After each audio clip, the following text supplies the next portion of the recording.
you have balls in the walkway, please remove them when you come down to the settee area.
Bowlers, at this time, please hold up all your practice balls. Bowlers, at this time, please hold all your practice balls. Bowlers, please hold up all your practice balls.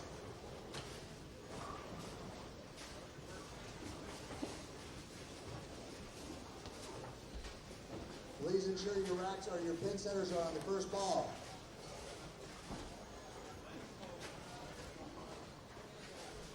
All right, as a reminder, bowlers, you are responsible for writing your scores down at the conclusion of each game and turning your recap sheet into the front counter upon completion today.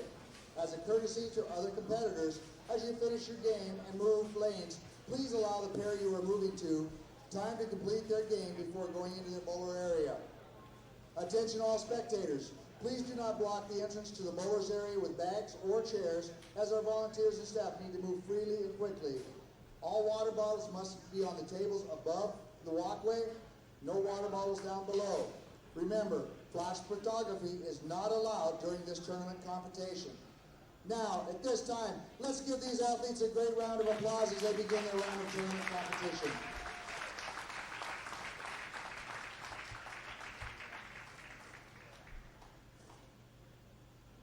All right, bowlers, when your arrows come up, you may begin your tournament play. Good luck.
Good afternoon, everyone, and welcome back to Bowl TV for our continuing coverage of the 2019 USBC Junior Gold Championships presented by the Brands at Ebonite International. I am Daniel Farish, and we are live here in Allen Park, Michigan at Thunderbolt Lanes as the boys U20 division continues their qualifying here on day 3 at this year's tournament.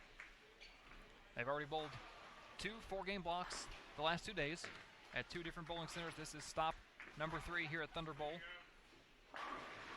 And we have quite a few bowlers in front of us here on lanes 67 through 70 on one of our 2 featured areas of the house, the other being down on lanes 27 through 30. We'll take a look at here who is here right in front of us on 67 through 70. Stepping up on lane 68, Mitch Hewitt from Seminole, Florida. He is the highest bowler in the standings that we have in front of us right now. Mitch is 37th at plus 29. A 203.625 average. The boys cut after yesterday. It's a 1-in-7 ratio from the field. How many bowlers competed on day 1 is the number used. As Mitch catches his first strike of the day, 116th place is going to be the cut position in the U20 boys standings. After day 2, it was minus 60, which is a 192.5 average.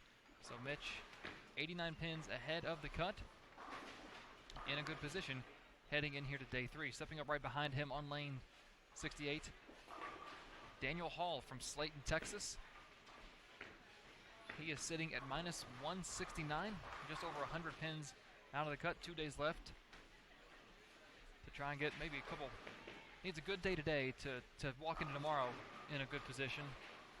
Converted a 310 on his first shot, strike on the second, and a bucket here in the third. Next to him on lane 67, Jake Bassel. Jacob on the screen, Jake on the back of his jersey. Jake comes to us from Jacksonville, Florida. He struggled the first 2 days, sitting at minus 280. Jacob is one of the bowlers that we've talked about, and we will continue to talk about, that has the next couple of days to use Junior Gold as a learning experience. I'm not saying that at minus 280 he is well out of it, but it's hard to expect someone who has struggled this mightily through the first 2 days to basically go average 225 for the remainder of the tournament, for the back half of the tournament, to put themselves in contention for the cut. Talking about the cut, we talked about yesterday earlier this morning, during our U15 girls squad at 11:30. After 2 days, the numbers you see in the standings are a little truer than what they are after day 1. Because day 1, anybody could hit their good pattern and anybody could hit their bad pattern. So the cut in the U20 boys division after day 1 was minus 10, which was a 197.5 average. And after yesterday, it jumps to minus 60, right around a 192.5 average. Quite a few of these competitors are plus. 48 boys in this U20 division were plus after day 2.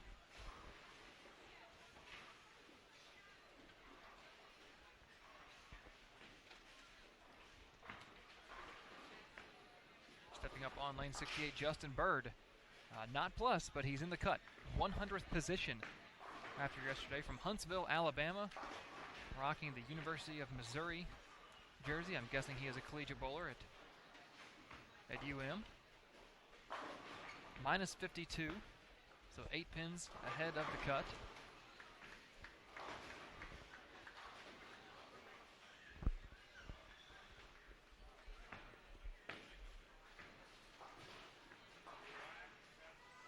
He's playing the lanes a little further left than what we've seen from the field. A lot of the field has positioned themselves outside that second arrow mark. Wow. Mitch Hewitt not getting any love.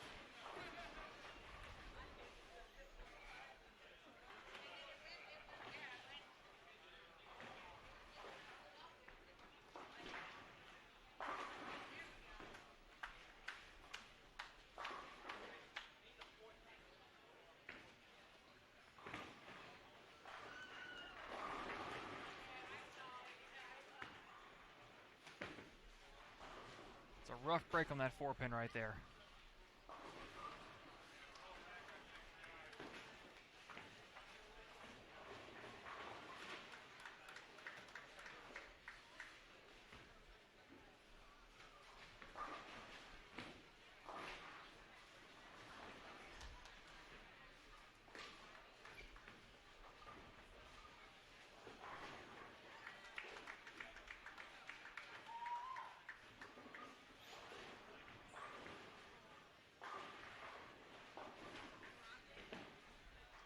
As we wait for this 4-pin to get re-racked, take a look over on lane 70. Brandon Miller from Bethlehem, Pennsylvania. That's left. Cross and carry. Oh, got the cross, didn't get the carry. Brandon, one of those players that's in a position to use his 8 remaining games as a learning tool. I'm not sure of Brandon's age, but I would say that if he's young enough, he could use this as a learning tool and come back next year a little wiser, a little more experienced.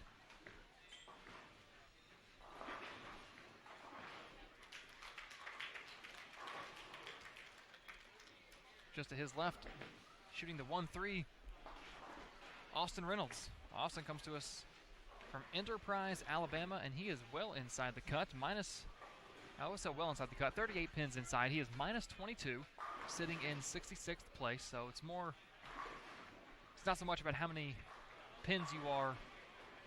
When you're in the cut, it's not so much about how many pins, but how many places.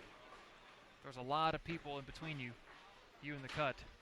You feel a little safer because you know that if you have one bad game, it would take a lot of people. A lot of people would have to bowl good to pass you.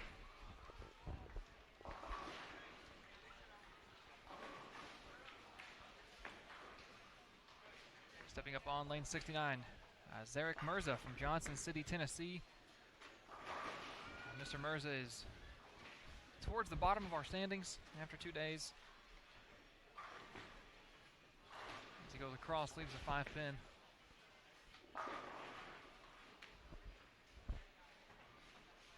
Has certainly struggled first today to see if he can put something together here on our live stream pair. Game 1 here at Thunderbolt.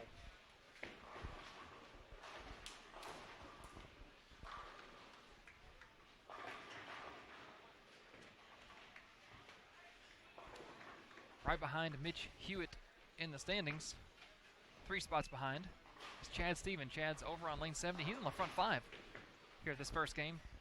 Chad from Flint, Michigan. He's plus 26, a 203.25 average after 2 days. We'll see if he can continue his striking ways right here.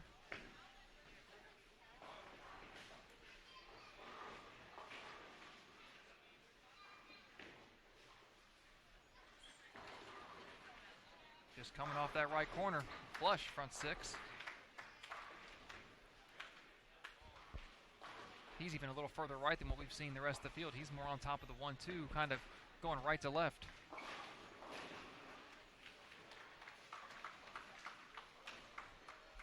I don't want to say pointing it, but definitely more direct off of his hand than a lot of the players that we've seen they're playing out there. Austin Reynolds gave that a little bit of room, and it did not turn the corner.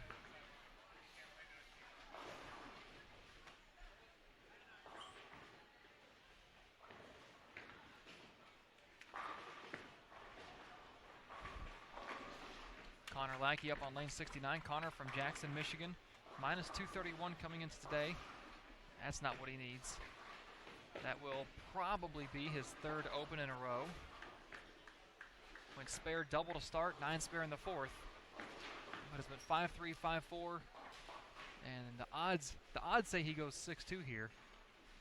I'd like to see him pick it up. Give me something to watch on replay on the delay on my laptop.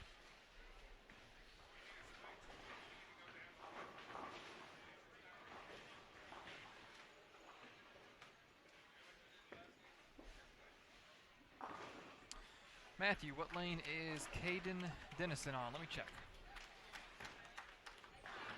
Caden Dennison is on lane 52. He will jump to lane 62 next game, and in game 3, He'll be on 71 and 72, which is just to the right of our coverage area down here. So on game 3, you'll be able to see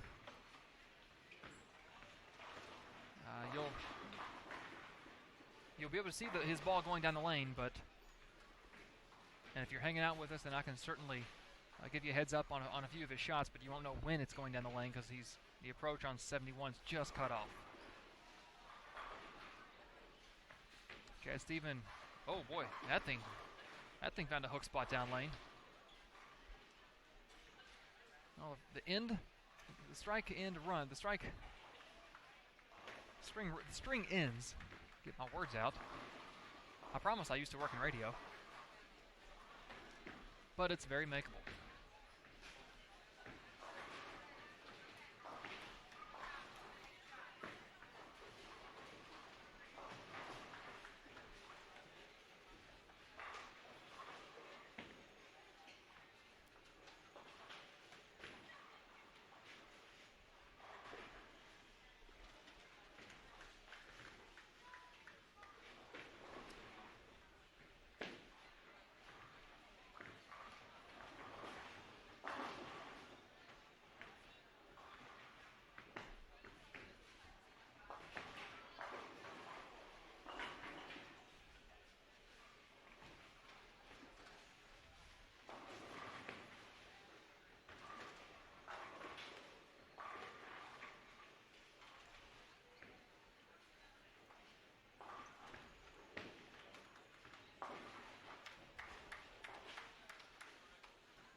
Zachary Johnson.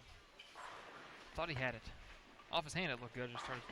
Just picked up sooner than I thought it would.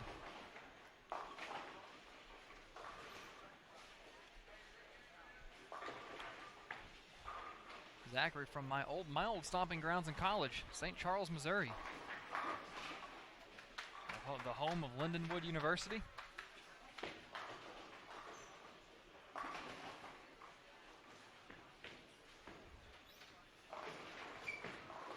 Also the home of the PBA Burger King Open champion and ABC Masters, now USBC Masters champion, Randy Lightfoot.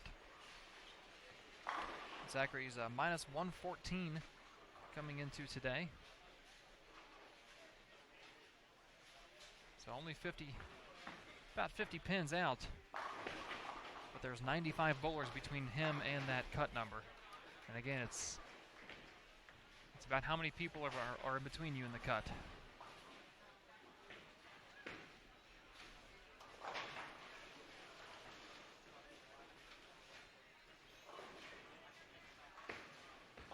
Austin Reynolds, ball means to hold.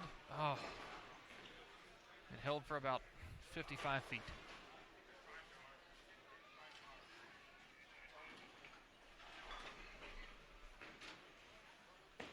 To our left, over on 65 and 66, Michael Turiano strikes out to shoot 242. Very nice game, young man.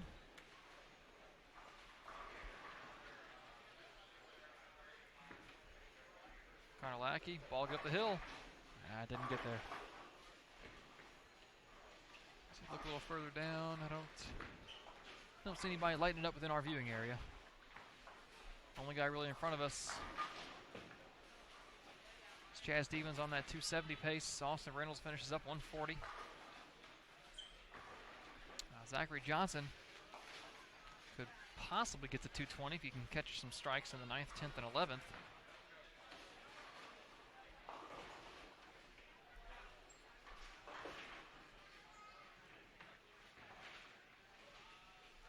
Briere Moody, leadoff bowler on 67 from Springfield, Massachusetts. Struggled pretty mightily the first 2 days, but he's got a 3-bet. He starts off this game open, spare, open, strike, open, but then connects on 3 in a row, trying to get something started. Ooh. Late fall on the 4-pin for Mitch Hewitt. Otherwise, he'd have been staring at a high flush 4-6.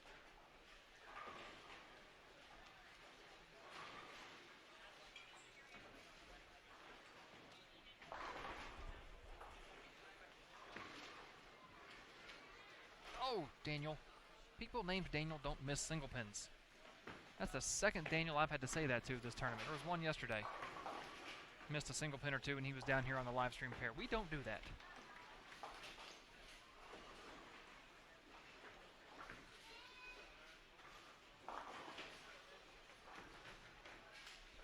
Hook ball.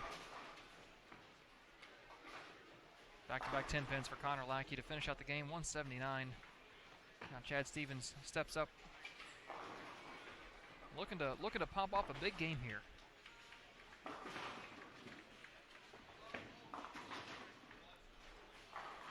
Chad Steven, not Stevens. It's not plural. Yep, no problem, Matthew.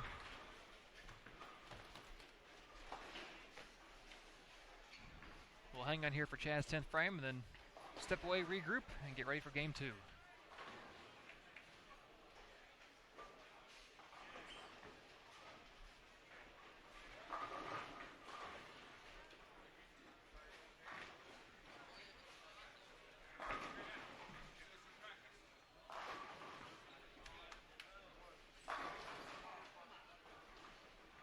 Hard 10-pin. I saw the very end of it. I was watching Justin Bird's 9-pin go wickedly late. It went though, it fell.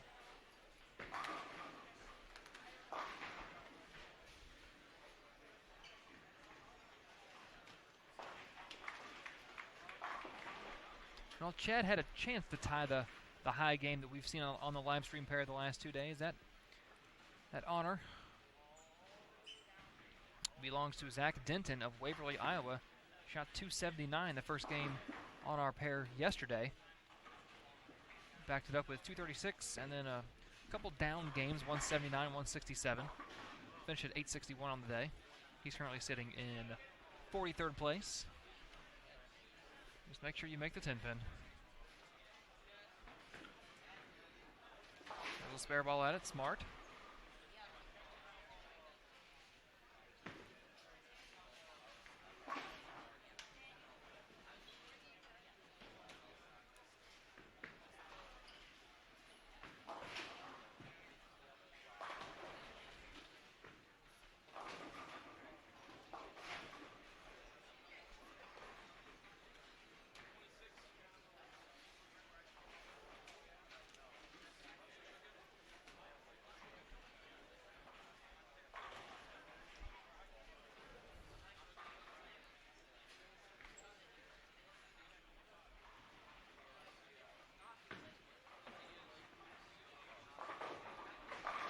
Chad's offering in the field ball's a strike, 257. Solid game for the young man from right nearby in Flint, Michigan. All right, we're going to step away, regroup. We'll be back for Game 2 of the U20 Boys qualifying here on Day 3 of the 2019 Junior Gold Championships at Thunderbolt Lanes. Stay tuned.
Welcome back, everyone. Day 3, Game 2 of this U20 Boys qualifying squad here at Thunderbolt Lanes at the 2019 USBC Junior Gold Championships presented by the Brands of Ebonite International here on Bowl TV, where bowling lives.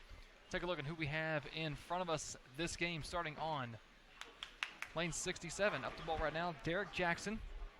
He is one of the players that does not have a hometown listed in the standings, and I've been told that anyone who is an international player, Mexico, Canada, Puerto Rico, England, anyone who is does not have a hometown in the United States, when the software talks to the registration software talks to the scoring software, it doesn't forward on the hometown. But according to the front of his jersey mentions a scratch series in North Dakota. So I'm guessing from somewhere up in the North Dakota area. Derek is minus 145 coming into today. The cut minus 60, so within striking distance. Stepping up on lane 68, Tyler Wilson from Auburn, Massachusetts. Tyler, one of the players in the field and that we have on our live stream pair this game that has struggled the first 2 days and is looking to gain some experience out of the next two. Use it as a learning opportunity. Stepping up to convert the 6-pin spare on lane 67, Jordan Howard. Jordan, one of the players down there that is plus. He is plus a bunch, plus 69 coming into today.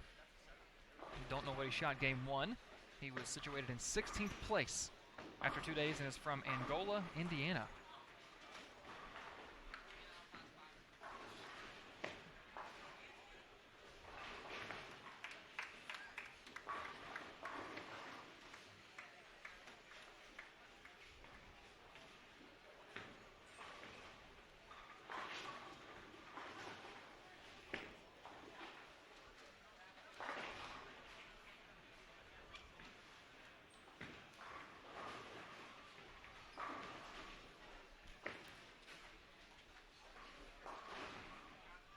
Rocking the Cubs jersey and the Cubs pants on lane 68.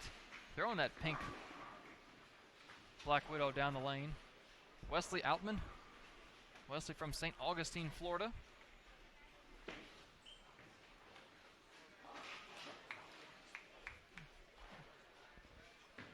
Double to start this game. And then a split, a spare, and a strike. And trying to put a spare on the back end of that strike right here.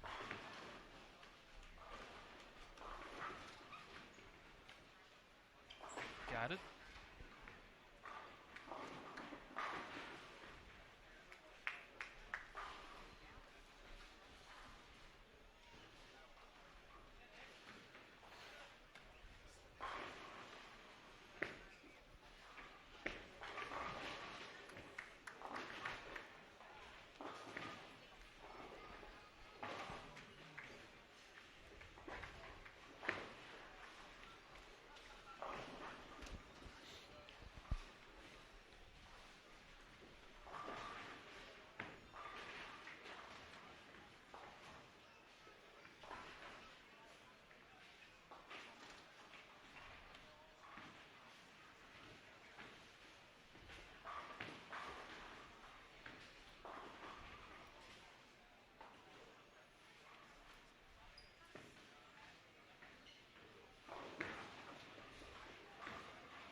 Matthew Flandreau stepping up on lane 68 from Voorheesville, New York. Clean through 6 frames. Southpaw, lefty, get it, strike. Representing Weber. Very successful collegiate program down in Florida, Weber International. Move over to lane 69 and 70, stepping up on 70. And then being quickly reminded he was on the wrong lane. And now stepping up on lane 69 will be Benjamin Giacobbe. Benjamin from Old Hickory, Tennessee.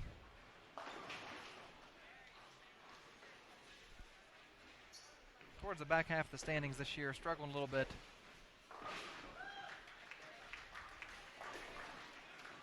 Wonder if Old Hickory's anywhere near Gatlinburg. If you're from the Midwest and you haven't been to Gatlinburg, yeah, I implore you to go. Asking for the ball to get to the Brooklyn side, and it does. It was Nathan Hunt over on 70 in that green jersey. Nathan Hunt from Midland, Michigan.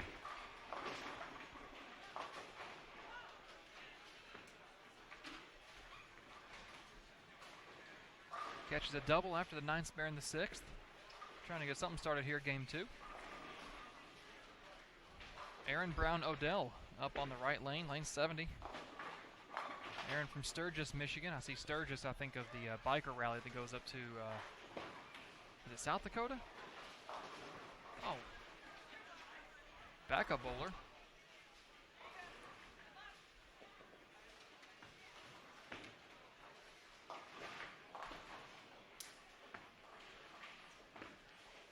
There was it Buffalo in 2007? I know there was a backup bowler. Oh, I can picture his face. I just saw him out west in Vegas that made Junior Team USA. Part of me wants to say he won. Because 2005 was Chris Bolison. 2006, I think that was OG. I think that was O'Grady's year. 2008 was Jeffrey Young, the last time that Junior Gold was here in Detroit.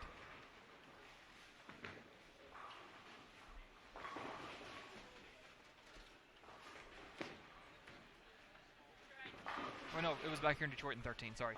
Jeffrey Young won in, yeah, it was 08, but it was, okay, they've been here since then. It was Adam Martinez, 2007 in Buffalo. Threw a backup ball.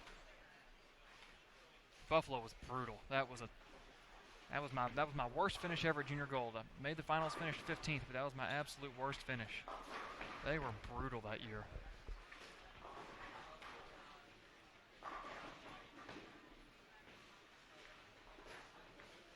I remember Adam, he kept the ball in play, always around the head pin, always making his spares, very accurate player.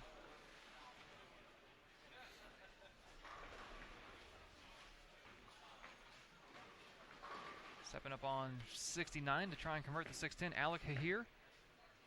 I believe we saw someone with the same last name, probably his sister, because I think she was from Brick, New Jersey as well. We mentioned it during the U15 girls earlier. Another competitor from Brick, New Jersey. I don't know if anyone from that area of the state's listening, but kudos to you all in your youth program, because you have sent a lot of players here to Junior Gold, and that is awesome.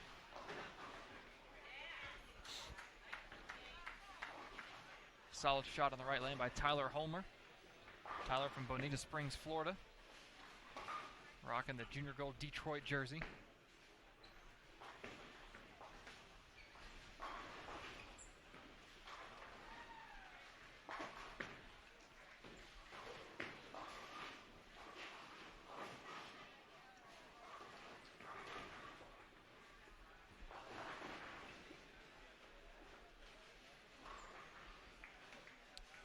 These guys all have 2 more games today, 4 games tomorrow to try and make that first cut into the advancers round. The U20 Boys advancers round will take place Friday morning at 7:30 here at Thunderbolt. one of two divisions competing in their advanced round at Thunder Bowl. The other being the U17 girls. They're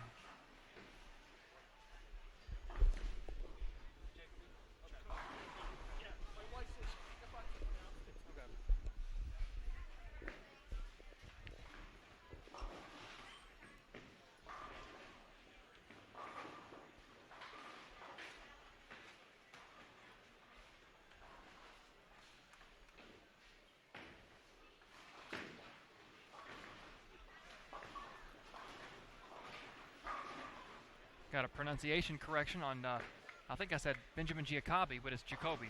Benjamin Jacoby. So thank you for that. That's I'm always asking people if I'm saying the name wrong, and you're listening, either tell me in the chat.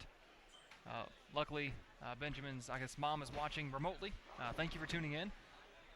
And I think Dad came over and showed it to me. As Alec puts a pin in the channel on the spare attempt, makes the spare, but the pin that hits the channel knocks the pin that was already in the channel further out, causing a dead wood, and that'll be a little delay on 70.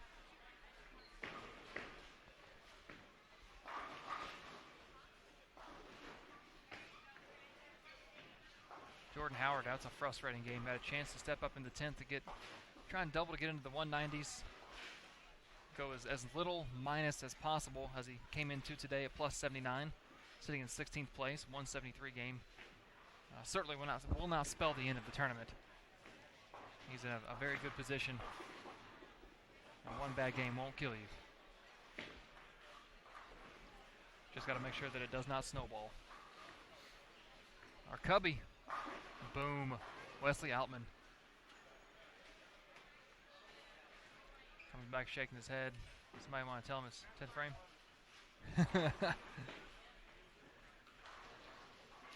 Probably what happened there was that Wesley just made an adjustment and dead flushed it, and he's telling himself, why didn't you make that adjustment earlier? Or his last couple shots he hasn't thrown physically well, and he threw that one good, and tells himself, why didn't you throw that good the last 3 shots? Well, if we could all do that, then there would be no competition. It would be a carry contest. See if you can throw this next one as good. Looks pretty good. That looks pretty good. Still shaking his head.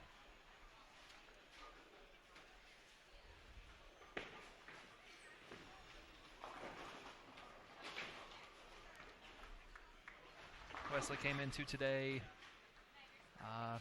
minus 281. Oh, spin the 5-pin around, Nathan. But that's all spot. Oh, it got it.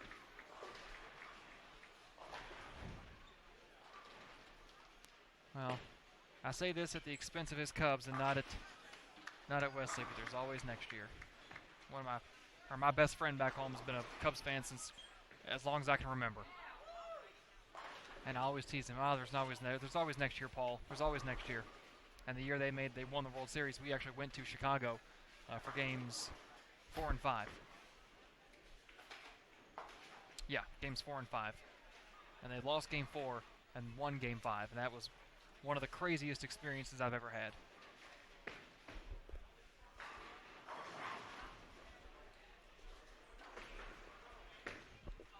I guess I could call myself a Reds fan, so to speak. I don't really follow baseball too much.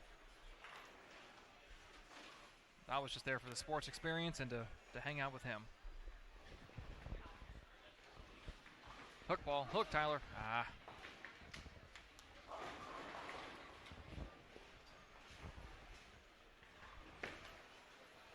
Don't chop it. 173, Wesley Altman. 151 for Derek, 173 for Jordan, 185. Matthew, 197 for Tyler. Over on the right, 2 lanes. Benjamin Jacoby, I got it. 156. Tyler Homer, 158. Nathan Hunt, 177. And Aaron Brown Odell and Alec here are finishing up as we speak. Look over to our right. Nicholas Archak is shooting a single pin in the 9th. He can punch in the 10th for 220. Noah Dennis will be up in the 9th following Nicholas. If Noah can punch out, he can shoot 230.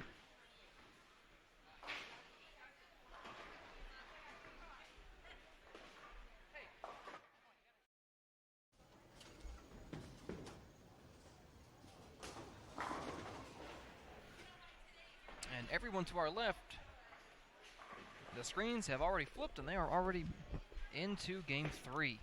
3? Yeah, 3.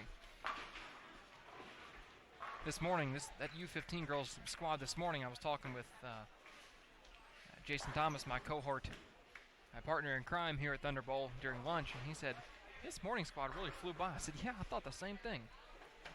But in some cases, we had 4 to a pair. Not this field, though. 800 boys in this U20 boys division, 868 in the U17 boys division, if I remember the sheet correctly in the email. When they added this U17, parents and players alike were wondering, well, what's the split going to be? How is it going to, all the boys between that U15 and U20, how is it going to be dispersed? And USBC thought, well, I'm still not used to working for USBC. I worked for them at the Open Championships. Now I'm here, so I'll still say it, as like I'm talking about my company in third person, but I guess I should say we, thought it would be about a 50-50 split for how the boys would be separated between the ages of 15 and 20. I never looked at the girls' numbers.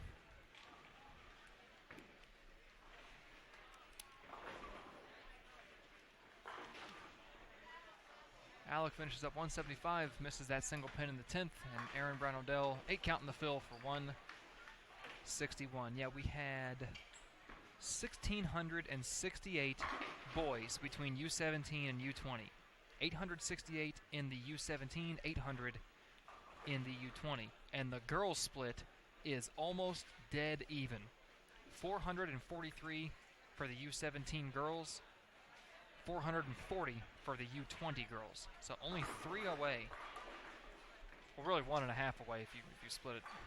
You can't split a person, so 443 and 440 for the boys. 34 either direction away from splitting the field in half. So they were right. We were right.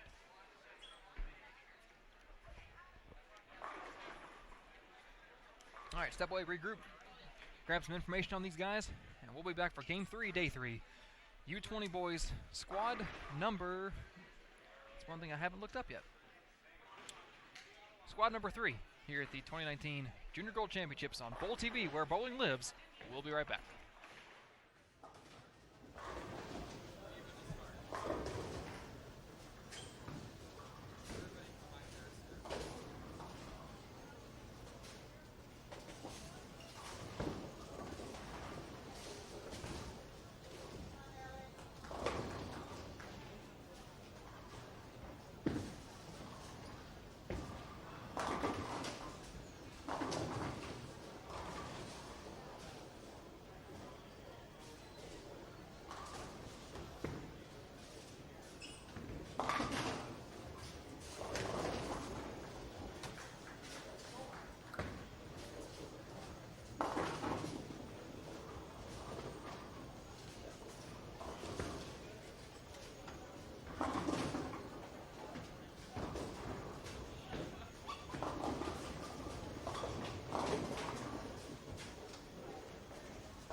Welcome back. Game 3, Day 3 here at the 2019 Junior Gold Championships presented by the brands of Ebonite International. The U20 Boys here at Thunder Bowl this afternoon, already in Game 3 in lanes 69 and 70, which have been behind the schedule most of the tournament. I'll say behind schedule.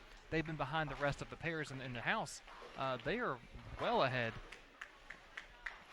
of their counterparts over on 67 and 68.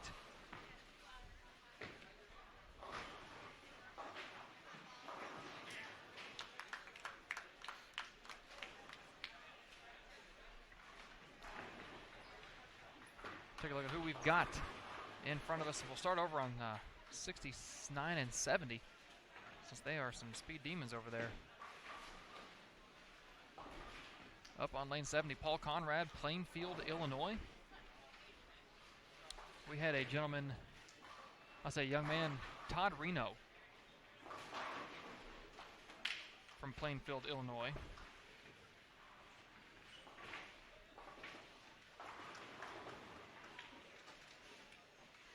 Shoot his first career 300 at the USBC Open Championships this year en route to the lead in the standard doubles division. Along with Robert Riley, they got upended with about a week to go in the tournament, but I'll start to see cities out here that I recognize from the OC, and I'm like, hey, I know that city.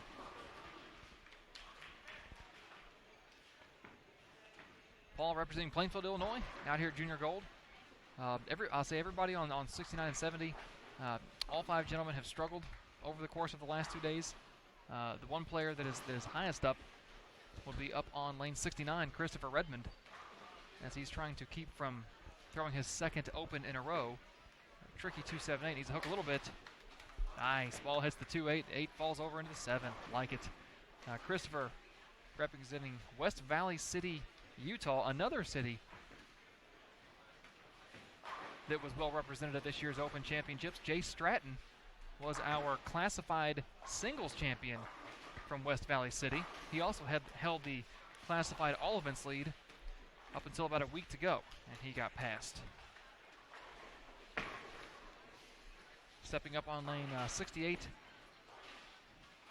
you've known him as Tom Hankey. He's now representing himself as Tommy Hankey,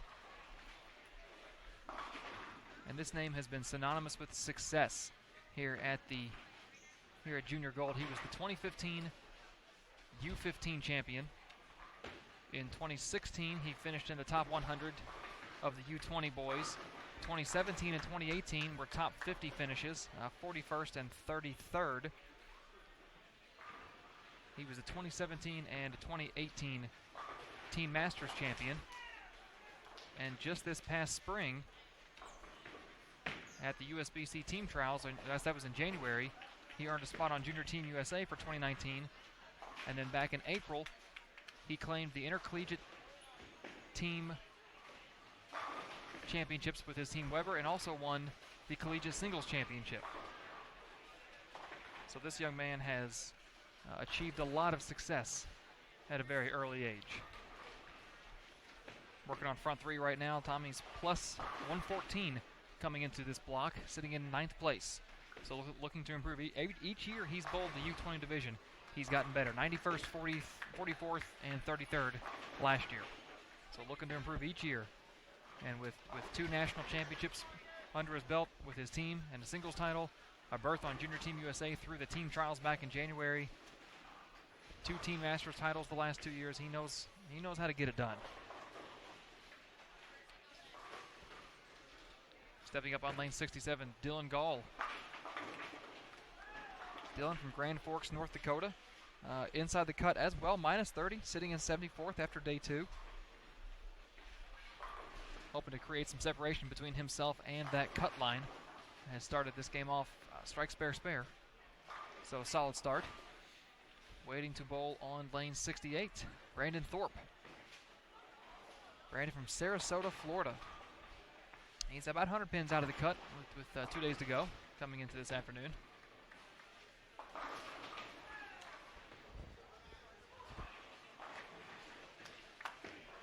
Over on lane 65, Tyler Hunter with 5 in a row, 2nd through 6th. I can't tell if he struck the first frame or not. If he gets into the 8th, I'll have to take a step over and see. Only had one opportunity on this end of the house for a 300. Well, I guess we've had hundreds of opportunities, but only one player's made it through the front 9. That was 2 days ago. A flat 7-pin ended his run. Speaking of 7-pin, Ian Neuendahl will be shooting one over on lane 69. Second single pin in a row. Ian comes to us from Riverview, Florida.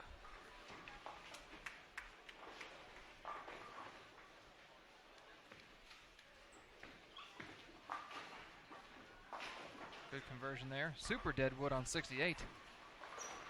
Thing looks like it's about 7-8 feet away from the deck light, away from the masking unit.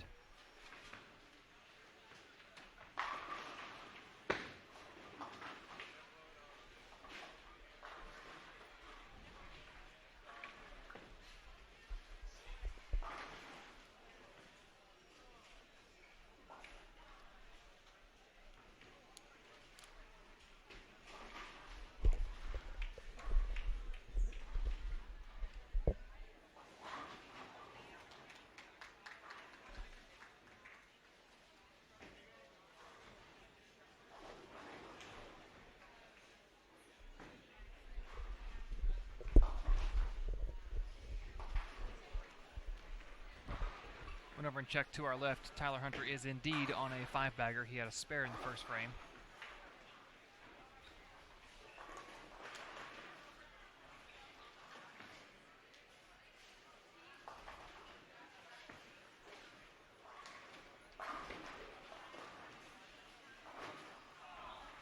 Tournament staff goes running down the center cap to get that deadwood.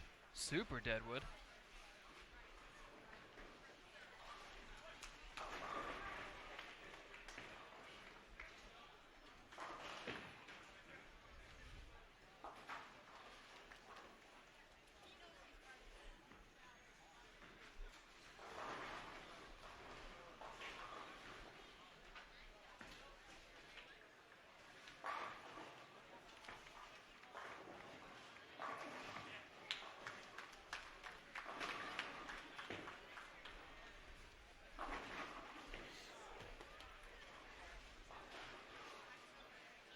Both Hankey and Joseph Maines, who's stepping up on lane 68 on the front 4. Maines, Port Ewan, New York, minus 180 coming into today. Now, I'm not going to say that 8 more strikes would do a lot for him, but I'm going to say that a good game here would help out. Oh, I'm glad he got that 7 out. Ooh. Tyler Hunter on that 290 pace almost let the 710 to our left side as well. Got the 10 out late.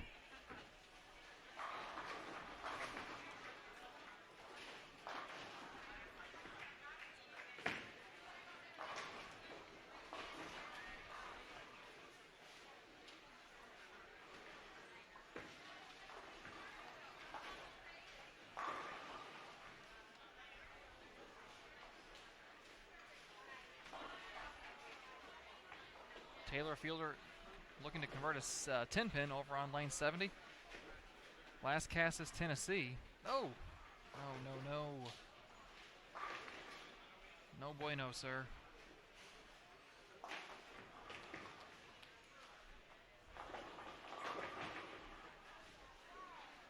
Tell me if you've heard this before. We've got a bowler from Brick, New Jersey on our pair. John Boughton stepping up on lane 67. I'm going to look up how many bowlers from that city we have. And I bet there's probably bowlers that compete in that, youth from that area that might not claim Brick. They might claim, other cities or suburbs.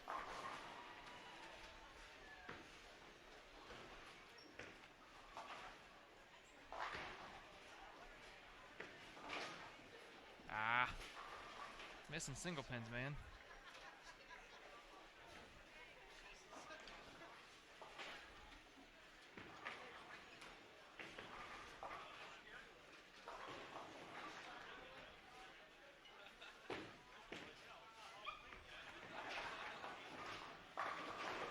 Oh.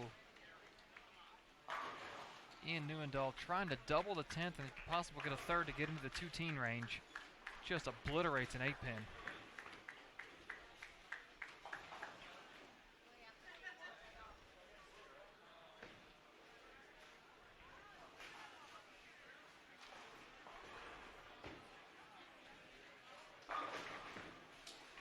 Hankey, front four. He's had more than a few balls pushed long on him. I'm waiting for him to get one flush.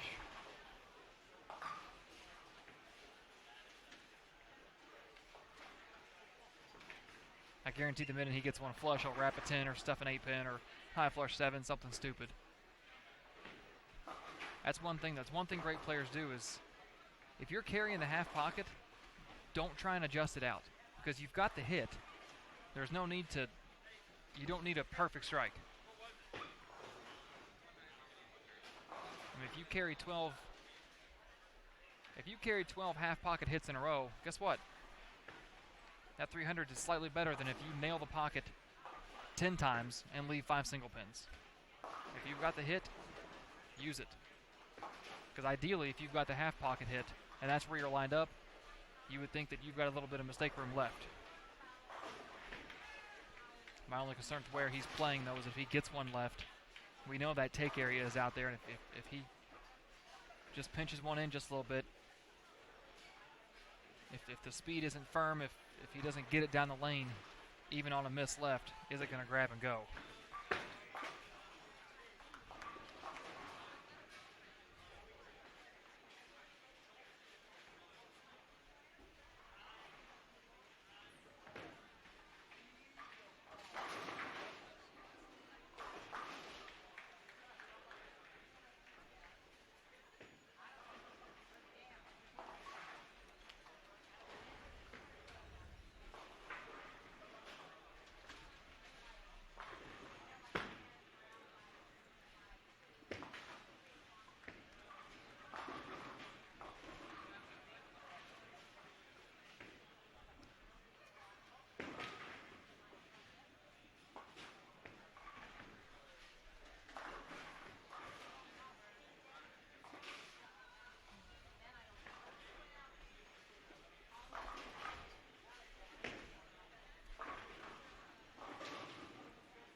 Well, Dylan Gal basically looking at a split here. It's the 5-8, or the 5-9. But the 5 is well off spot. I wouldn't hook at it. I would throw straight at this. He's trying to throw straight at it. Oh, it hooked a little bit. He got it, though.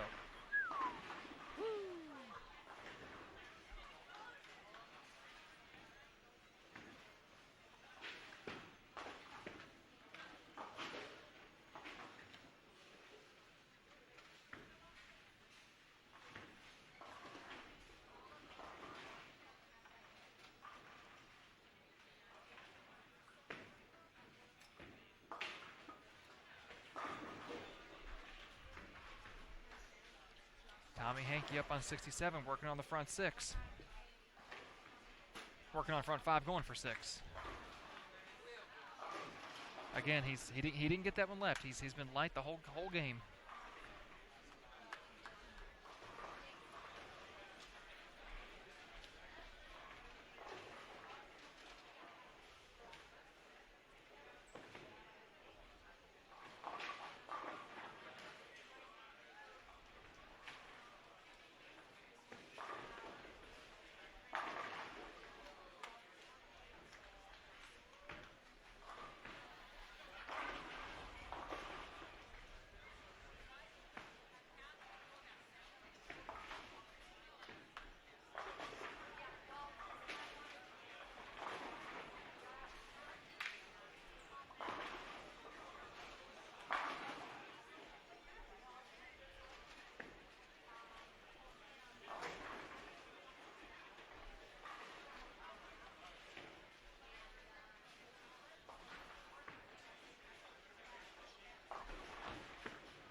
with a 4-5 down.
That's what I was waiting for. I was waiting for him to get one left. I wanted to see what would happen if he had any hold out there.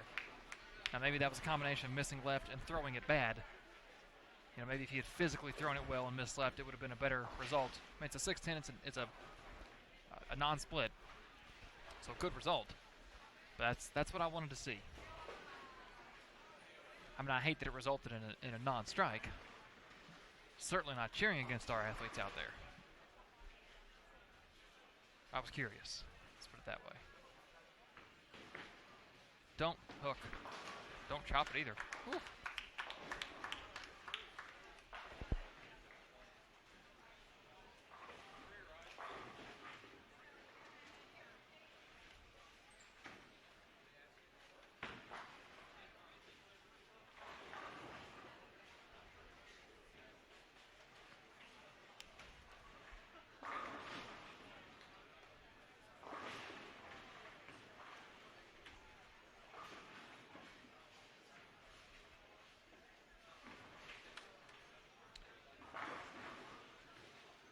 Yeah, Tim, give me a second. I'll see if I can. Let's see where Chad's at.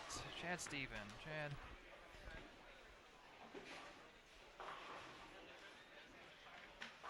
Let's see. It was 69.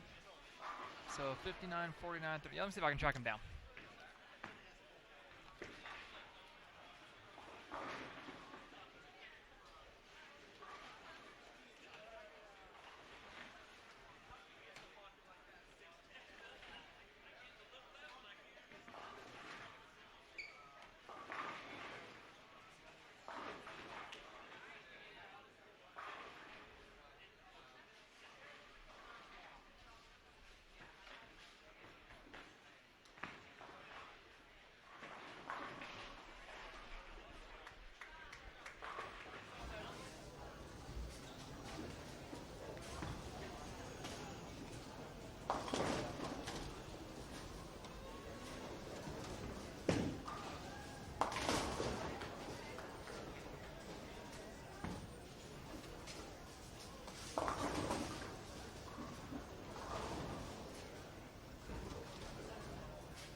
Shot by Hankey there to get himself into the 240 range. Left again. Carry it? No. That was way left. I think just took off. Yeah. Shake that one off, literally. 247. Solid. Solid game for Tommy Hankey. Again, coming into this block, he was ninth. Yeah, ninth plus 114. Yes, ninth plus 114. Not sure how the rest of his block has gone.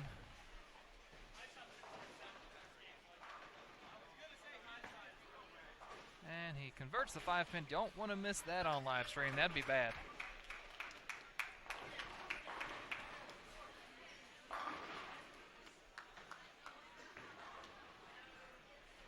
guy that didn't leave a 5-pin was Matthew Chapman over on lane 69.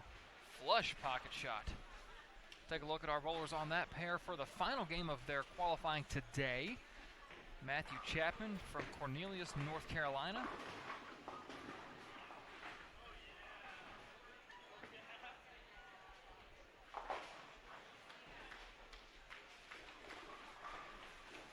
Strike, spare, strike to start this game.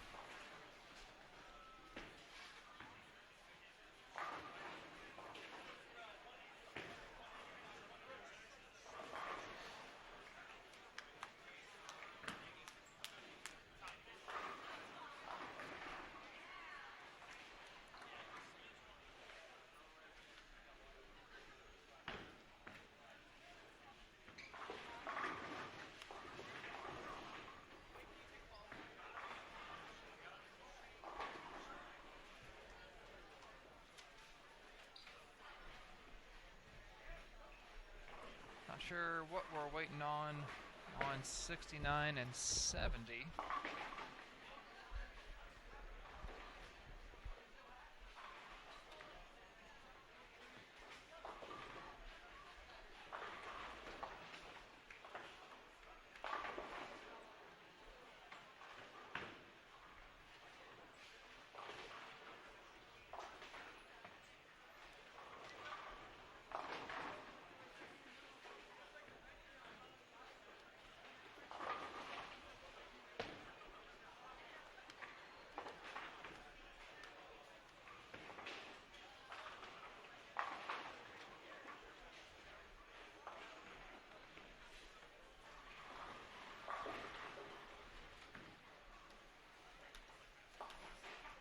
I don't see anything out on the lane. I don't see a ball stuck in the back. No. Whatever it is, I'm sure the staff here at Thunderbolt will figure it out. They've been excellent here this week. Whatever the snafu was this morning during the U15 girls qualifying that caused the names not to transfer over into the scoring monitors was fixed by the time these guys showed up.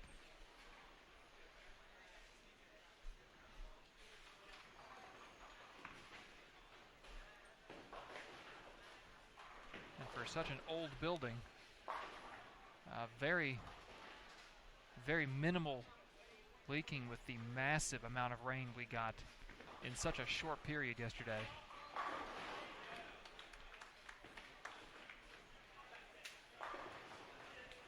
Looks like we have lost Landon Richards from the tournament, so a four-man group over on 67 and 68, only being 3 frames behind 69 and 70. I wonder if they can catch him.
Looks like we're back up and running over on lanes 69 and 70. Take a look at our bowlers over there. Already covered Mr. Matthew Chapman, who flushed his shot in the third. Now Ronnie Huff tickles him down over on lane 70. Ronnie coming to us from Coconut Creek, Florida. Trying to improve on his performance from the last 2 days.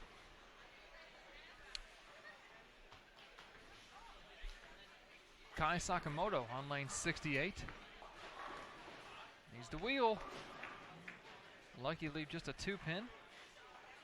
Kai from Honolulu.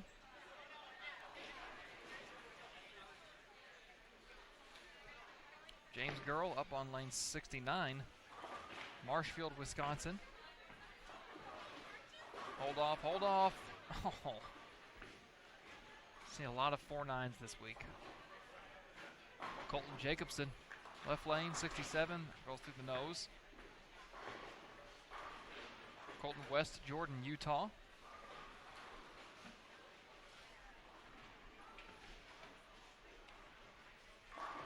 Waiting patiently over on lane 70. Andrew McGovern, East Haven, Connecticut.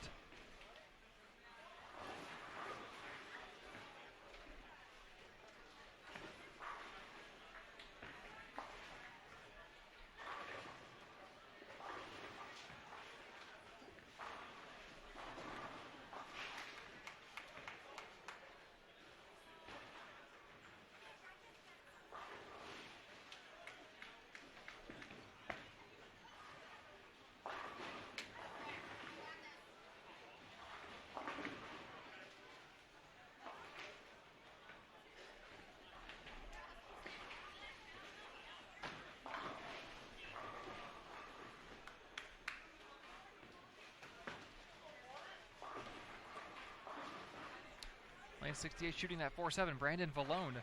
Brandon inside the cut after yesterday. Clarksburg, Massachusetts. He was in 104th, minus 54, so 12 spots. And 6 pins inside the cut. Converts that 4-7 no problem. And our final bowler on these two pairs, Frankie Aiello on lane 70.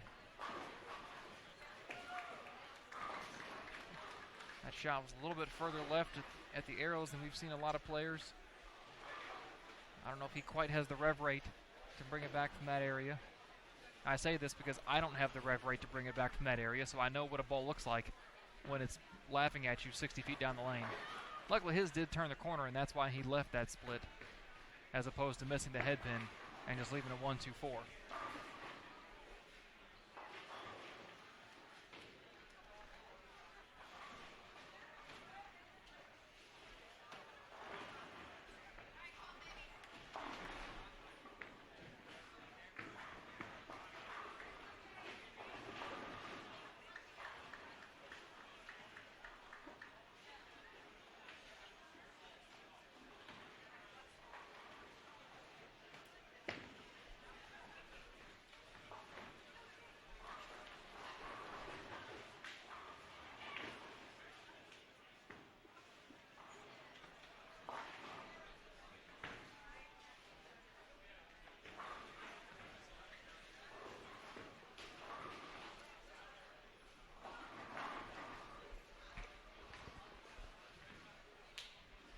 We've had players from all over the country come to Junior Gold, the Pacific Northwest, the New England states, the Southeast, Southern California.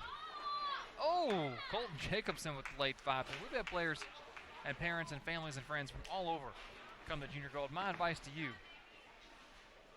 is if you're heading to a bowling event sometime soon, any USBC or IBC youth event, make sure to visit mybowlingvacation.com for all your hotel needs. I know a lot of people that traveled to the USBC Open Championships this past year in Las Vegas this past spring, and will be going to Reno next year, that booked their vacation, booked their trip through mybowlingvacation.com. It's simple. It's all right in front of you. And it's better than going to 2, 3, 4 different websites to try and figure everything out. mybowlingvacation.com.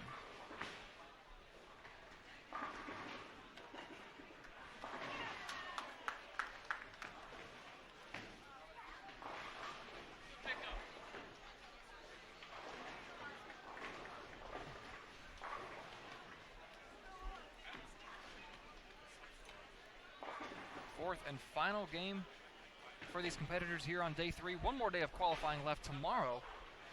This, of course, squad number 3. Of course, you knew that. Didn't even have to tell you. They will be competing at Super Bowl lanes tomorrow at 11:30. And I'm sure a number of them will be glad to get out of here. Just from listening to the competitors and talking to some of them that I know, word on the street is that Sterling appears to be lane 71. Andrew Bradford rolls the 2-pin forward, or 3-pin forward. Word on the street is that Sterling is one of the harder houses. This one is hard as well. Just the two houses challenge different types of players, but they do challenge a majority of the field. And then players seem to be able to put up some numbers over at Super Bowl and Century.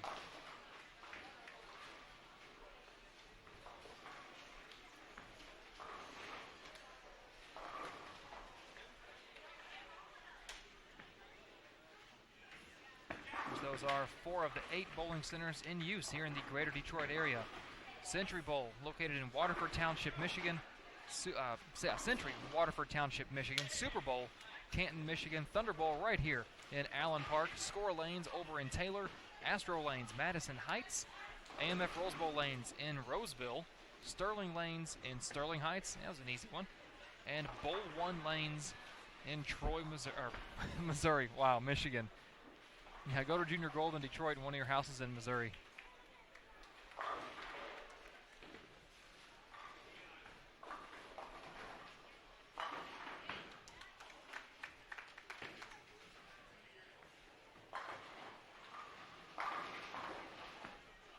Chapman with another banger over on 69. Says 2 strikes. I've seen him, the last 2 shots I've seen him throw on that lane. He's drilled both of them. Hook a little, 2-4-10.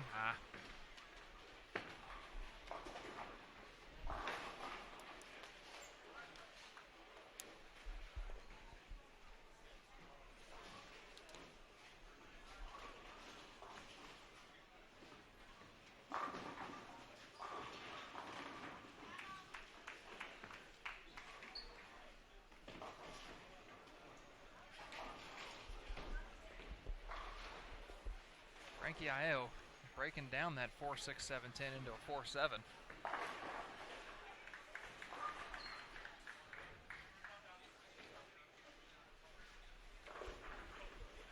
Couple lanes down, Brandon Morris had a chance to punch for 230. 237, flags a single point in the 10th for 204. Just looking at some scores up and down the house. 71 and 72 over to our right. We'll be bowling well after we go off the air, because we will go off the air once our 2 featured pairs in front of us are completed with their 4 games of competition. But 71 and 72 just now entering the second frame of their final game. McGovern needs to hope it's going to hold. It did not.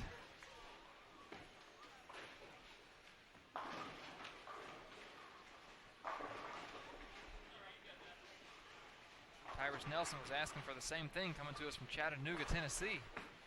He didn't get the hold he was looking for, though.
as we begin to wrap up here the final game of qualifying for these guys on day 3 at the 2019 Junior Gold Championships. Ronnie Huff, solid 203 game, couple opens early, battled back, 3-bagger in the middle, gets the 2-0. Matthew Chapman, solid 221. Andrew McGovern struggled mightily, 113. Frankie Aiello, 164. And James Girl up in the 10th on a double. Trying to get into the 170s. Solid shot right there.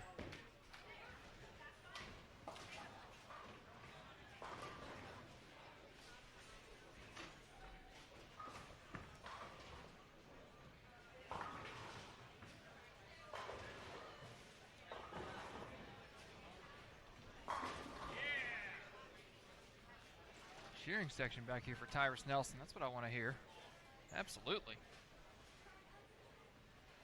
Well, once these guys wrap up, we'll be back 8:30 p.m. Eastern Standard Time.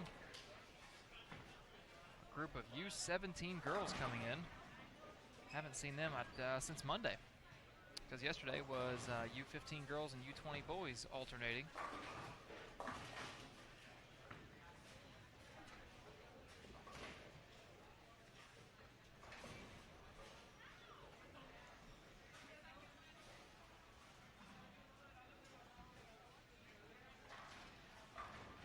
U17 girls headed up by Jennifer Laredo out of Fresno, California, plus 77. Hannah Mineta from Port Jefferson Station, New York, plus 73. Cassidy Landwehr, Somerville, South Carolina, in 3rd. Urelis Alvarez from Rio Rancho, New Mexico, in 4th. And Paige Boyd from Lebanon, PA, Pennsylvania, in 5th. That's top 5 in your U17 girls division.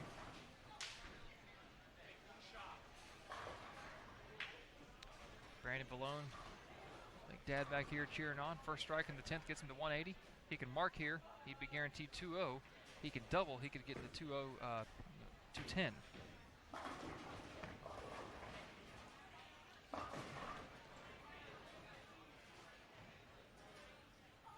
Where's Brandon's minus 54 coming into today.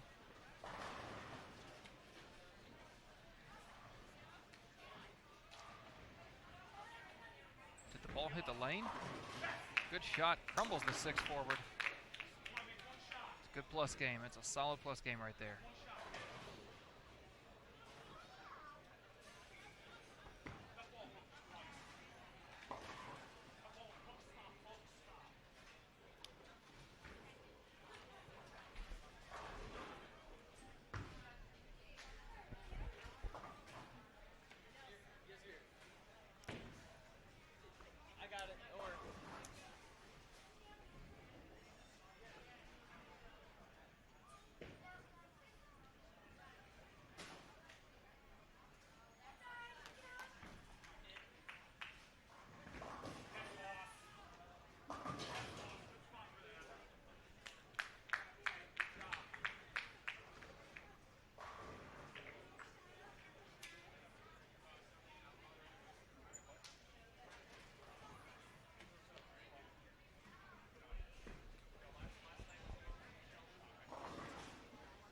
Colton Jacobson steps up in the 10th once he re-racks that weird-looking 4.68.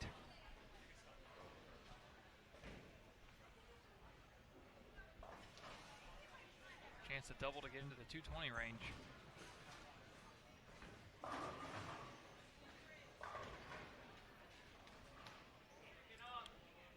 Tonight's squad 11. We'll visit us, the U17 girls. They've already spent time yesterday morning, 7 a.m. at Sterling, and they started their competition off Monday, 11:30 a.m. at Century. So this will be their second opportunity to hop on a live stream pair. And they will wrap up their qualifying tomorrow afternoon, 4 p.m. over at Super Bowl. And then U17 girls come back here for their advancers round Friday, 7:30 in the morning. Their final advancers round at 1:30, again here at Super Bowl. And their match play starts that night at 7:30. You know, Monday through Thursday, it's the schedule's vanilla. It's all qualifying. You've got a couple dark squads where people, where 4 bowling centers don't have a squad once a day. Other than that, it's 8 bowling centers, 4 squads a day. You know what to expect. 7 a.m., 11:30 a.m., 4 p.m., 8:30 p.m. Fridays when it just gets crazy. You've got Advancers round going on at the same time as match play for the U12, which starts on Friday morning.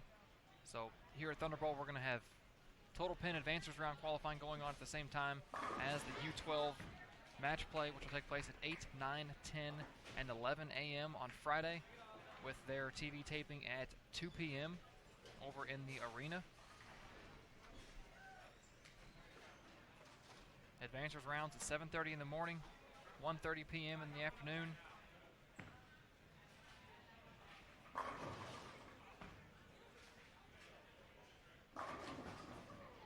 Match play starting at 7:30 that night, as well as 8:30 p.m. USA Bowling is going to be here with their TV taping on Friday, so a lot going on here at Thunderbolt. Well worth the price of admission.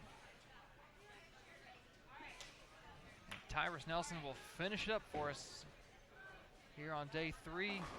Afternoon squad. We have 1 left. U17 girls tonight. Let's see if Tyrus can send us out with a bang.